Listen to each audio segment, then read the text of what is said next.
Assalamualaikum warahmatullahi wabarakatuh. Bismillahirrahmanirrahim. Allahumma shalli wa sallim ala sayyidina maulana Muhammadin wa ala alihi washabihi asma'in nama ba'du. Sedanten keluarga besar Mbah Maksum ingkang sangat kula hormati, wabil khusus pernah Mbah kawula Kiai Haji Atabik Ali, Mbah Nafisa, Mbah Hanifah, Mbah Ida sedanten. Karena saya ini min dzurriyyati Mbah Umar bin Arabi. Saya cucu dari Mbah Umar lewat Fatimah binti Abdul Khalik bin Umar. Jadi mbah saya kandung itu sepupu dengan Kiai Hamid Pasuruan. Jadi saya ini saudara dengan keluarga besar Lasem yang saya hormati, Kiai Haji Najib Abdul Qadir sedanten aparat negara yang sangat saya hormati. Ini yang pertama saya sampaikan sedekah Gus Yofur karena benar-benar dobos betul memang ini. Jadi Pak Duta Besar ini perusak akidah Ahli Sunnah wal Jamaah. Karena orang-orang itu zaman ngaji Mbah Maksum itu diberitahu kalau malaikat itu tidak punya bapak. Ternyata dia menamakan diri Abu Jibril. Jadi saya tidak tahu itu betapa mangkalnya malaikat Jibril nanti ketika ketemu itu kan. Itu ngawur sekali itu cara akidah karena Jibril tidak pernah punya bapak. Nah, kemungkinan kedua, beliau itu sangat alim. Kalau itu iya, ya barokahnya bapaknya, bukan barokahnya dia. Karena Jibril dalam bahasa Ibrani itu Abdullah. Jadi Jibril, Israfil, Israel itu makna lainnya dari kata Abdullah. Jadi Abu Jibril bisa diganti Abu Abdillah. Berarti yang normal. Memang bapak dari seorang anak yang berjuluk Abdullah itu normal. Tapi saya yakin Pak Dubes tahunya ya baru tak kasih tahu ini. Jadi dulu itu gaya-gayanan supaya orang takut sehingga disebut Abu Jibril. Tapi itu barokah sekali dalam konteks Indonesia karena biasanya yang pakai alias-alias itu teroris. Ini duta besar tapi pakai alias-alias itu. Jadi ini barokah sekali. Jadi saya tidak akan panjang lebar karena ini tidak spesialisasi saya ngaji umum. Saya biasa ngaji itu urut. Karena saya ini korban ngaji tidak urut. Sehingga saya ini fanatik ngaji urut. Saya ingat, saya ngaji di depan umum, tak ingat belum sampai 5. Mungkin pernah di hallnya Kiai Hamid Pasuruan, di Gus Ali, di Lirboyo sekali, terus di sini. Berarti ini keempat. Dan itu tidak keahlian saya. Jadi kalau tadi ada orang yang ahli mic kayak Duta Besar tadi itu luar biasa. Itu orang kok sampai ngawur seperti itu di depan para kiai. Saya tuh nggak kebayang itu di depan Gus Najib, di depan gurunya Pak Atabik, muji Pak Atabik dari segi karena menguasai ilmu keindahan wanita itu kan tidak sopan sekali. ini sangat tidak sopan. Ya tapi nggak apa-apa itu bagus lah. Artinya bagus itu jujur. Memang dari asli nggak sopan itu. Jadi kalau pura-pura sopan malah nggak bagus itu. Jadi ya kita ambil positifnya itu. Jadi kalau beliau tidak sopan itu orang yang jujur gitu. Tapi kalau beliau sopan malah aneh. Biasanya tidak sopan kok sopan itu. Teruskan dan tentu yang sangat saya hormati mertua dari Gus Yofur, Pak Jirjis. Saya ini orang paling takut Pak Jirjis karena beliau dulu pernah ingin Gus Yofur di sini sebagai pengajar tafsir. Tapi diambil lagi oleh abahnya. Sehingga saya ini orang paling nggak siap ketemu Pak Jirjis. Karena proyeksi beliau itu akhirnya ya berhasil tapi di negara lain finahyatin ukhra yaitu sarang karena beliau inginnya sistem pengajaran tafsir besar di sini tapi akhirnya Mbah Mun menghendaki di sarang. Saya cerita sedikit tentang Mbah Maksum dan Mbah Mun dan karena beliau juga teman Mbah kandung saya di Termas. Mbah saya kandung Mbah Sidik dulu ngajinya juga di Termas. Ki Hamid sepupu Mbah saya putri juga di Termas. Kata Mbah Mun tuh gini. Wong nak dia anak, jagone kok dibak wong lu repot. Dulu yang ma'ruf murid sekaligus juga putra yang alim alamah memang Mbah Ali. Ketika di Kerapia, sehingga orang yang ingin alim kayak Mbah Maksum itu ya ke Kerapia. Akhirnya Gus Mus beberapa kiai besar masuk Gus Dur ngajinya di Kerapia. Kiai Makhrus juga gitu. Dulu orang ingin alim tuh ke Gedungan karena Kiai Makhrus ke Lirboyo, semua orang Cirebon kalau ingin alim ke Lirboyo karena Gus Makhrus di Lirboyo. Saya menangi Kiai Alim Sedan, itu dulu ngajinya di Jampes, di Kiai Marzuki. Ketika Kiai Marzuki jadi di Lirboyo, akhirnya ke Lirboyo. Kiai Hamid Pasuruan juga gitu, Pondok Fakhriyah dulu yang masyhur bil wilayah wal alim ya Kiai Hamid, tapi beliau di Pasuruan akhirnya yang ingin istifadah ke Pasuruan. Jadi intinya ini dengan tanda kutip pembajakan para gus-gus besar ini bahaya kan kira-kira gitu. Sehingga kiai-kiai alim itu terus kepikiran, nah anakku itu manggon nunggu piye gitu. Jadi termasuk itu ilmunya bapak saya sebetulnya. Saya ini kecelok mantu Sidogiri. Kontrak pertama kata bapak, tapi oleh teng Sidogiri nggih kersane pondok kula mboten mati ngoten. Jadi memang itu ada ilmunya. Saya tidak tahu itu ilmu yang lazim apa enggak, saya tidak tahu. Ketika saya ini tahadus bin nikmah, saya ini lama sekali mengkaji kitabnya Mbah Ali Maksum Hujatul Ahlussunnah wal Jamaah. Sebelum diundang dan saya tidak pernah bayangkan diundang di sini. Dan kalaupun pernah ya semoga benar-benar pernah, tidak diulang lagi, jadi hanya kenangan gitu. Karena saya memang spesialisasinya di ngajar. Saya diminta Gus Afif ngajar di Ma'had Ali, saya senang sekali. Tapi kalau pidato depan umum gini pasti kalah-kalah, yang sudah punya gelar Ad-Dobosi tadi itu wah gitu. Pasti kalah saya, bukan mungkin kalah tapi pasti kalah. Karena saya nggak bisa membayangkan jadi duta besar Arab Saudi ketemu Raja Salman apa, beliau bisa cerita yang syair yang nggak jelas-jelas itu. Artinya kita bangsa Indonesia itu malu punya duta besar yang keahliannya syair-syair yang nggak jelas itu. Nah itu kemungkinannya duta Arab ini nuruti, kerajaan Arab nuruti, musuh nggak jelas turuti mari repot gitu. Itu ada beberapa kemungkinan. Nah terus pembelaan saya terhadap yang enggak, makanya ini ngajinya harus khatam. Sebetulnya hadis itu ada terusannya, itu di kitab Fi Rihabillahil Haram. Itu Sayyid Muhammad ngendikan babu istihbabi dukhulil bait, kemudian diteruskan babu karohati dukhulil bait. Itu dalam satu bab. Jadi ketika Rasulullah Fathu Makkah itu senang sekali. Sampai saking senangnya minta kunci sama Utsman bin Talha Al-Hajabi itu. Akhirnya Nabi saking cerianya masuk Ka'bah. Tapi setelah keluar dari Ka'bah, Nabi itu kelihatan tersiksa, hazinan, kelihatan tersiksa. Sayyidah Aisyah akhirnya tanya, kenapa engkau ketika masuk senang sekali, ketika keluar susah sekali? Kata Rasulullah SAW, dan ini partai kita, partai yang insya Allah nggak akan masuk Ka'bah sampai mati. Kata Rasulullah, saya takut kalau itu dipandang umatku sebagai keharusan, terus mereka tersiksa kalau tidak bisa masuk Ka'bah. Sehingga Pak Dubes harus diketahui banyak juga ulama yang mengatakan masuk Ka'bah itu makruh. Karena takut dianggap sunnah yang memberatkan. Itu ada kitabnya. Tidak adobosi, ini ada kitabnya. Jadi kalau yang mengatakan sunat, dia monggo mawon yang berkesempatan lewat tadi siir-siir bohong tadi. Dia monggo. Tapi yang meyakini atau yang ditakdir tidak bisa masuk, pakai kaul yang mengatakan bahwa Rasulullah akhirnya hazinan, akhirnya susah karena takut kalau umatnya menjadi tersiksa karena tidak bisa masuk Ka'bah. Terus ini yang terakhir karena ini kenangan saya dengan Mbah Ali Maksum. Saya menangi beliau itu kelas 4 SD ketika beliau ngisi di Mbah Hamid Bedowi. Mbah Hamid adalah satu-satunya santri yang sama Mbah Ali Maksum itu tidak bosok. Sama Mbah Ali Maksum itu tidak bosok. Ya mungkin Banser atau siapa yang bisa nolong. Saya teruskan. Jadi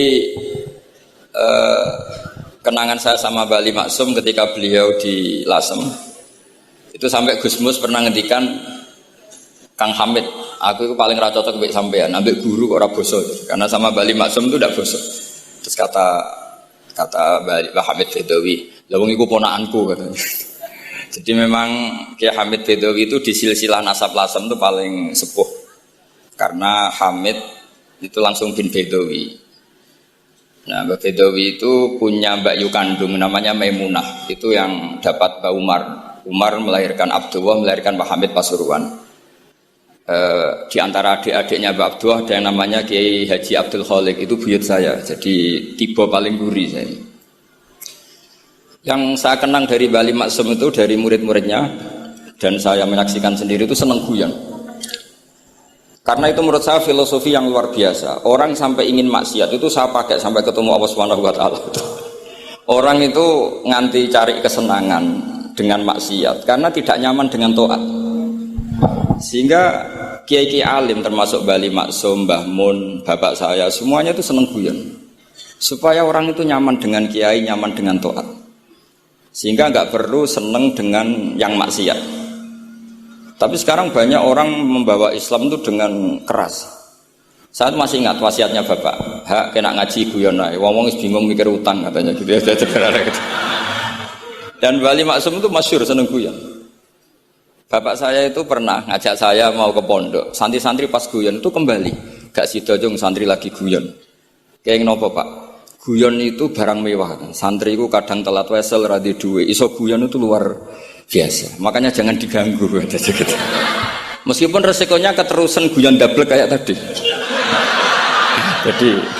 Jadi itu sanad itu. Jadi itu sanad yang luar biasa. Jadi sebetulnya guyon tadi ada filosofi yang luar biasa. Supaya orang itu farah bitoat atau farah bima ahlahu.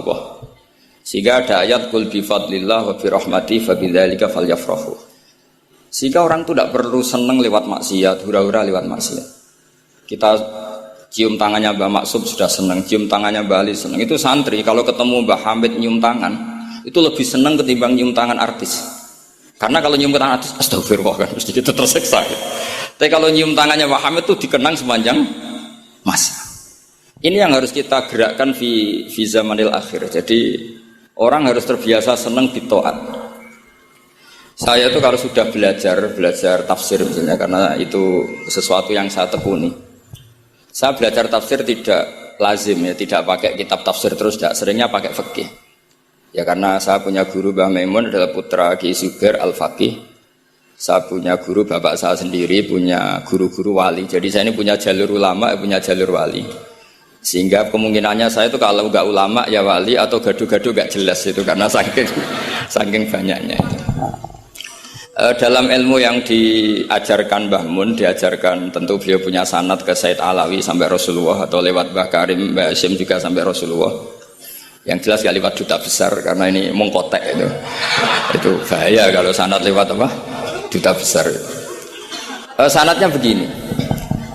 Ada riwayat yang ditulis kitab Ihya, juga ditulis kitab Khilyatil Aulia, itu memang yang menopang perilaku duta besar tadi. Inna min khiyari umati qauman yadhakuna jahron min saati rahmatillah. Itu dalam kitab Khilyatul Aulia redaksinya malah inna min khiyari umati fi ma nabba'ani al-mala'ul a'la.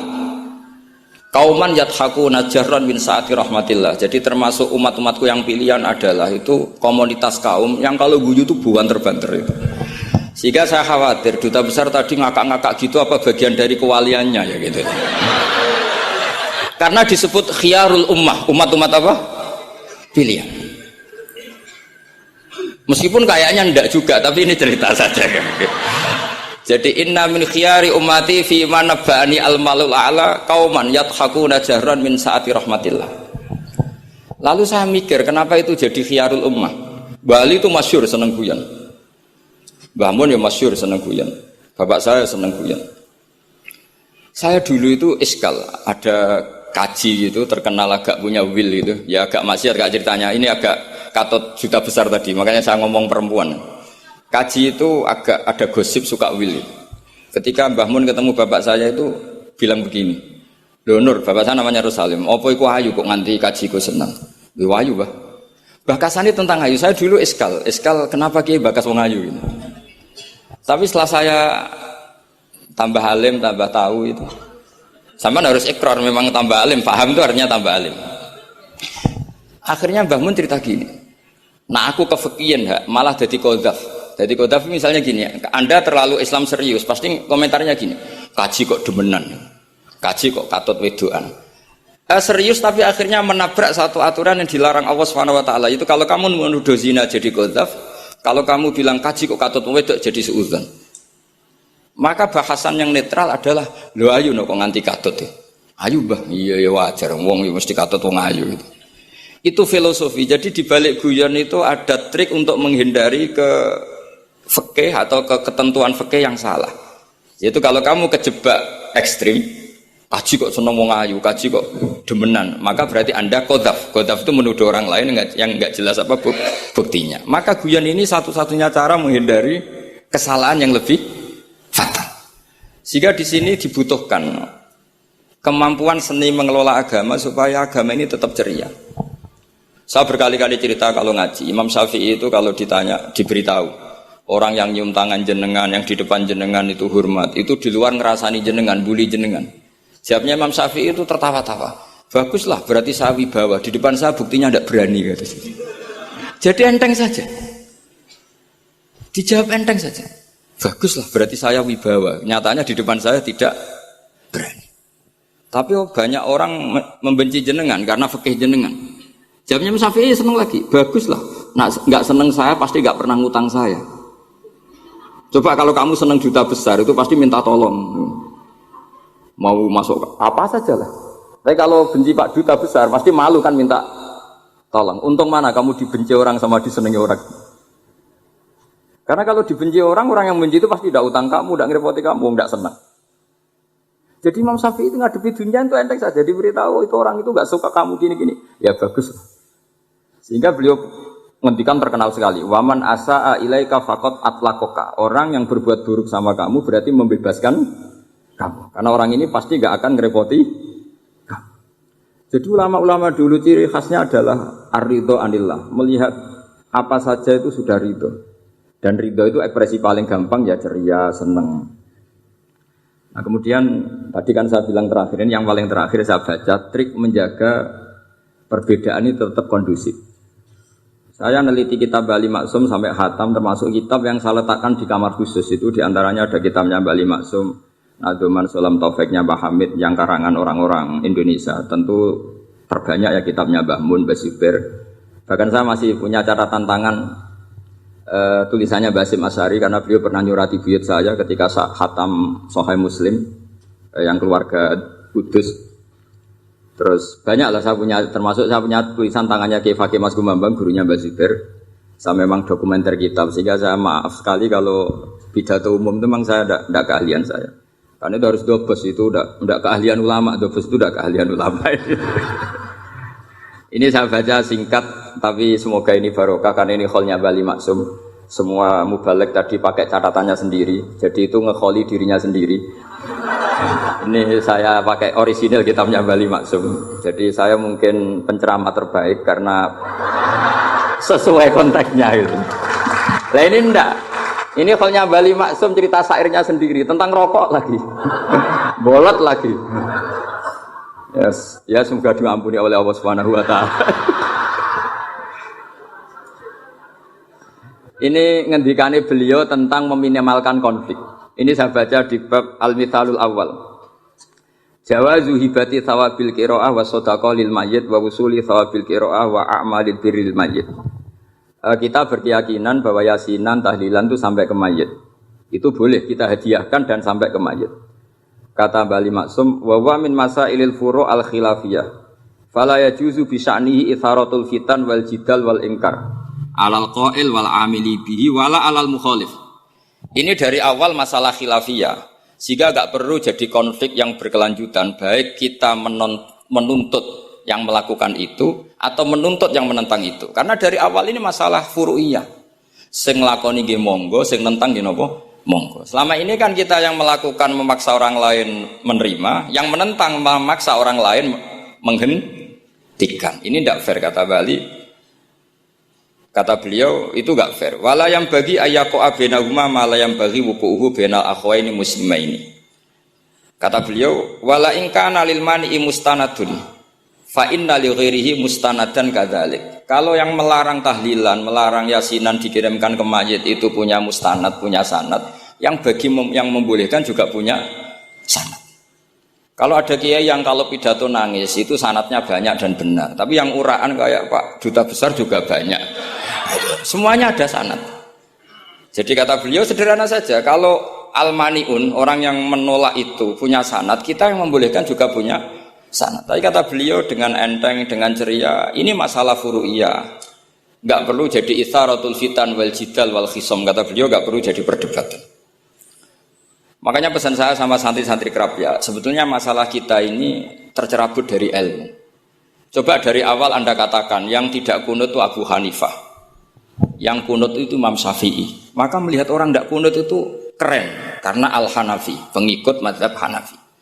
Yang kunut juga keren karena pengikut mazhab Syafi'i. Tapi kita tidak, di zaman akhir kunut dan tidak kunut ini jadi politik identitas. Sehingga yang enggak kunut itu Muhammadiyah misalnya, yang kunut itu NU. Mana ada Basim Asy'ari sebagai mujaddid atau mujtahid yang mengharuskan kunut, atau Mbah Ahmad Dahlan yang melarang apa? Kunut. Wong dua beliau sama-sama pernah ngaji Syekh Khotib Minangkabau, pernah ngaji Mbah Mahfud ketika di Mekah. Jadi cobalah ilmu itu diperkuat sehingga kita mengatakan kunut adalah sunat menurut Imam Syafi'i, tidak sunat menurut mazhab Abu Hanifah. Sehingga enak sekali karena kita berdasar ilmu. Menyangkut sawabul qiraah atau sawabu amalil khairi, apakah sampai ke mayat apa enggak? Ini kata beliau, kata Mbah Ali Maksum, beliau justru menukil Ibnu Taimiyah yang notabene sering dipakai dalil para orang-orang sana. Saya tidak tahu itu orang sana itu Pak Duta itu yang tahu itu. Itu kalau ini mirip kitab Said Muhammad. Jadi Said Muhammad itu kalau istidlal sering pakai Ibnu Taimiyah karena itu yang dipakai mereka. Tapi ternyata Ibnu Taimiyah, qala Ibnu Taimiyah innal mayyit yantafi'u bi qiraatil Qur'an kama yantafi'u bil ibadah al maliyah minas shadaqah wa nahwiha. Terus waqala Ibnu Qayyim fi kitabir ruh afdalu ma yuhda ilal mayyit as-shadaqah wal istighfar wa du'a lahu wal hajju anhu. Artinya gini, kita sekarang ini tidak pernah kayak Bali Maksum pakai dalil jawazu ihda lil mayyit itu berdasar Ibnu Taimiyah dan Ibnu Qayyim. Kita seakan-akan Ibnu Taimiyah itu orang yang pasti melarang itu. Sehingga kita itu terus mengatakan sing nyunatno tahlilan ku sapa? Mbah Hasyim atau Mbah Fakih atau siapalah. Meskipun riwayat ini mukhtalifah dari Mbah Hasyim. Pertanyaannya adalah terus kesannya yang membolehkan itu hanya kiai lokal itu, kiai nasional itu. Padahal zaman Bali sudah mengajarkan kita yang membolehkan ihda'u a'malil khairi ilal mayyit, yang membolehkan hadiah Yasin, Fatihah, tahlil ke mayyit itu adalah orang sekaliber Ibnu Taimiyah dan Ibnul Qayyim. Sehingga dengan kita pakai ilmiah yang diterapkan Bali Maksum, kita ini merasa orang keren, orang global, orang yang keren. Karena guru-guru kita Bali Maksum, Mbah Hamid biasa mentahlili, Mbah Munawir semua mentahlili guru-gurunya. Di level ulama global ada Ibnu Taimiyah dan Ibnul Qayyim. Tapi karena kita tidak baca, seakan-akan tahlilan itu hanya tradisi lokal yang tidak di ACC, tidak disetujui ulama kelas internasional. Padahal di sini jelas diceritakan Ibnu Taimiyah berpendapat qiraatul Quran yang dihadiahkan ke mayit atau tahlil itu boleh. Jadi ini sangat penting supaya orang itu pakai tradisi ilmu. Saya pernah ngaji sama Mbak Mun diberitahu, kalaupun Rasulullah pernah kunut sekali, biasanya perdebatan kan, oke, Rasulullah pernah kunut tapi ahyanan. Pertanyaannya adalah, setiap Nabi pernah melakukan sesuatu itu akan menjadi sunnatan mutaba'ah apa enggak? Tentu jawabannya iya. Nabi meskipun melakukan kunut andekan hanya sekali, tapi karena pernah dilakukan Nabi, maka kebaikan ini akan menjadi sunnatan mutaba'ah. Sunnat yang harus kita ikuti terus atau boleh kita ikuti terus. Jadi nggak boleh misalnya Rasulullah itu puasa Senin Kemis juga ahyanan, tidak selalu. Rasulullah itu tofa rokiban juga ahyanan, bukan selalu. Tapi apa saja yang pernah dilakukan Nabi maka berstatus itu akan sunnat ila yaumil qiyamah. Sehingga nggak bisa misalnya di hadis itu ahyanan, kemudian kamu beristidlal ini boleh dilakukan hanya ahyanan karena Nabi juga melakukan hanya ahyanan. Tidak bisa seperti itu. Sekali Nabi pernah melakukan itu dan tidak dibatalkan lewat nasah mansuh, maka kesunatan itu ila yaumil qiyamah. Sehingga Imam Syafi'i cara berpikir meskipun Nabi kunut ahyanan, kalaupun itu ahyanan tentu kunut itu akan sunat ila yaumil qiyamah. Bagi yang tidak mensunatkan nggih monggo, itu ada Abu Hanifah. Makanya kata Mbah Maksum, kata Mbah Ali Maksum di sini diberi muqaddimah, wa wa min masailil furu' al khilafiyah fala yajuzu bi sya'nihi itharatul fitan wal jidal wal inkar alal qail wal amili bih wala alal mukhalif Jadi kita sendiri disarankan beliau, kamu juga gak usah nantang debat sama mukhalif, karena dari awal sudah masalah-masalah yang apa? Khilafiyah. Lalu terakhir pilihan-pilihan terus kemudian tetap memancing polemik. Saya mau cerita lucu di Ihya. Ihya yang katanya kitab sakral itu ya punya sisi lucu, sisi unik. Nabi Musa sebagai Nabi Bani Israel itu sering digugat karena orang Israel itu tukang debat. Terus Nabi Musa minta ijazah, ya Allah saya kasih ijazah seperti tadi. Beliau minta ijazah Mbah Mun tadi. Minta ijazah yang supaya orang itu tidak bisa berkata buruk sama saya. Semuanya muji saya. Jawabannya Allah itu unik. Ya Musa, hadza syai'un lam asna'hu li nafsi, fa kaifa asna'uhu bika. Aku pangerane sering disalahpahami, apa meneh kowe kata-kata. Jadi, makanya kalau ada orang bully beda paham itu biasa saja. Kata Allah, hadza syai'un lam asna'hu li nafsi, itu sesuatu yang saya tidak melakukan untuk diri saya sendiri. Kata Allah, saya ini Tuhan, yang mengatakan saya punya anak ya banyak, yang anggap saya bakhil ya banyak, yang salah paham dengan saya banyak, padahal saya ini Tuhan. Kalau saya mau tak bungkam semua itu orang. Itu saja tidak saya lakukan. Apa menaiki terima Nabi. Makanya ini semoga ini saya gojlok Pak Duta Besar jadi pahala beliau. Karena diantara pahala itu disebabkan digojlok orang. Jadi kalau beliau tadi gojlok saya, sekarang tak balas kayaknya pasti menang saya karena beliau sudah tidak bisa ke panggung lagi. Yang jelas saya kagum, ya saya puji betul Gus Zofur ketika dari awal memberi gelar Ad-Dobosi tadi ternyata betul. Tapi saya pastikan itu ada sanadnya, yaitu inna min khiyari ummati fima nabba'ani al-malul a'la qauman yadhakuna jarran min saati rahmatillah. Jadi di antara umat Allah yang pilihan adalah umatku yang kalau umatnya Rasulullah tentu yang kalau banter-banter karena min saati rahmatillah. Saya bayangkan kalau saya di rumah Pak Dubes dikasih makan gratis, dikasih minum gratis, kemudian di rumah itu saya merengut saja, itu kan kurang syukur. Wis ora bayar kok merengut gitu. Sama kita pakai buminya Allah, pakai airnya Allah, pakai oksigennya Allah. Modal guyu ya ora gelemen merengut gitu. Itu kalau Allah tersinggung pasti Allah ngendikan falyatu robban siwa wal yakhruj min tahti ardi wasama. Silahkan mencari Tuhan selain saya kata Allah dan keluarlah dari langit saya, dari bumi saya. Daripada diusir pangeran wis ning donya ceria wae, guyu-guyu wae, sementing aja dhewean apa guyu wis ngoten mawon. Assalamualaikum warahmatullahi wabarakatuh.